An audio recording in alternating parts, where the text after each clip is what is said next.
তো কেমন আছেন ইতিহাসের অনুরাগী বন্ধুরা? আশা করছি আপনারা সকলেই ভালো আছেন। আমি হিস্ট্রি খাল।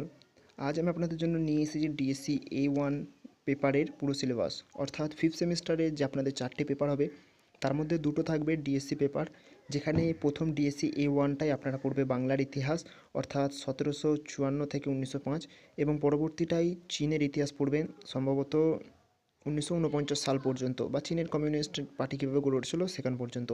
তো এই দুটো পেপার মূলত ছোট হয়, এবং এখানে কিছু প্রশ্ন প্যাটার্নটাও একটু আলাদা হয়।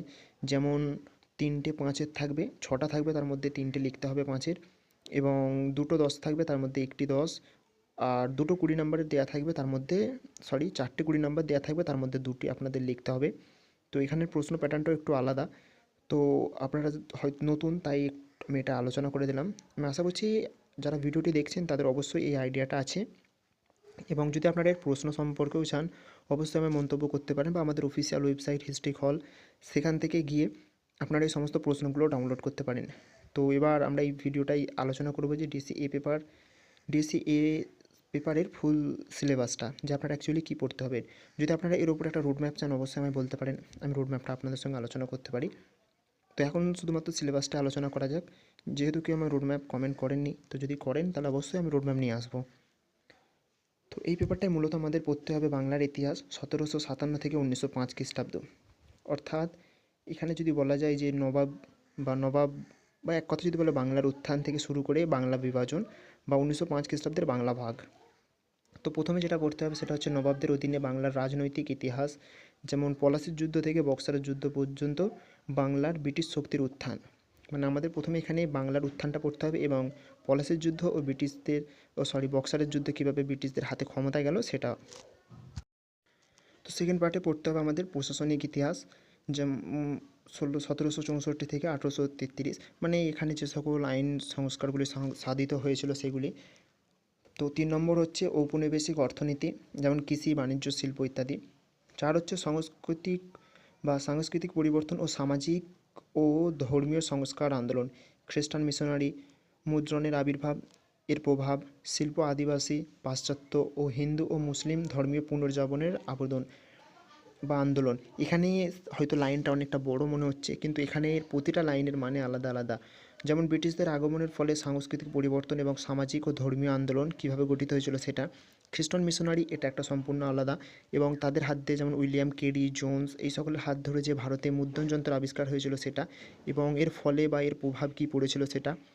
আদিবাসী আন্দোলন সম্পর্কে আমরা পড়ব, পাশ্চাত্য শিক্ষা কীভাবে পড়েছিল, এবং হিন্দু মুসলিম ধর্মীয় জাগরণ, অর্থাৎ যেমন একাধিক হিন্দু মুসলমান জাগরণ, যেমন হিন্দুদের কথা বলা চললে বিদ্যাসাগর, রামমোহন কীভাবে ধর্মীয় বা হিন্দু ধর্মীয়কে আরও জাগ্রত করেছিল সেই সমস্ত আলোচনা।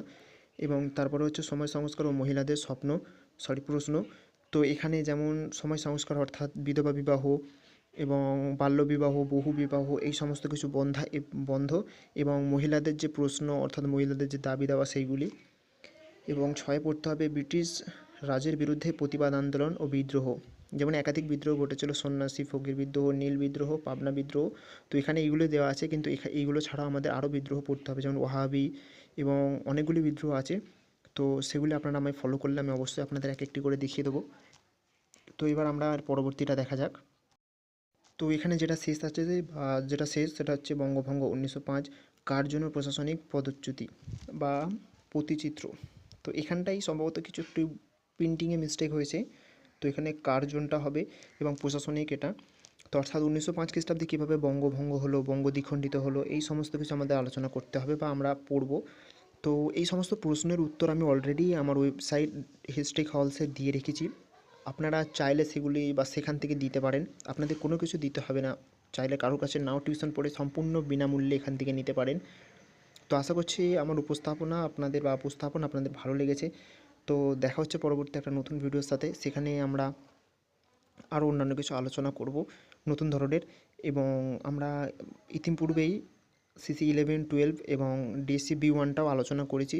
B1টা সম্ভবত এটার পরে আমি আপলোড করব। তো অবশ্যই এটা দেখার পরে সাবস্ক্রাইব করে রাখবেন B1টা পাওয়ার জন্য, এবং চাইলে CC11 এবং 12-এর সিলেবাসটা দেখতে পারেন। তো দেখা হচ্ছে পরবর্তী নতুন ভিডিওর সাথে। যারা ভিডিওটি সম্পূর্ণ দেখেছেন তাদের অসংখ্য ধন্যবাদ। এবং আপনারা তো জানেন আমাদের চ্যানেলটি পুরোপুরি নতুন, তো চাইলে একটু সাপোর্ট করতে পারেন এবং আমাদের ওয়েবসাইটটাকেও একটু ফলো করতে পারেন। ধন্যবাদ যারা ভিডিওটি সম্পূর্ণ দেখেছেন।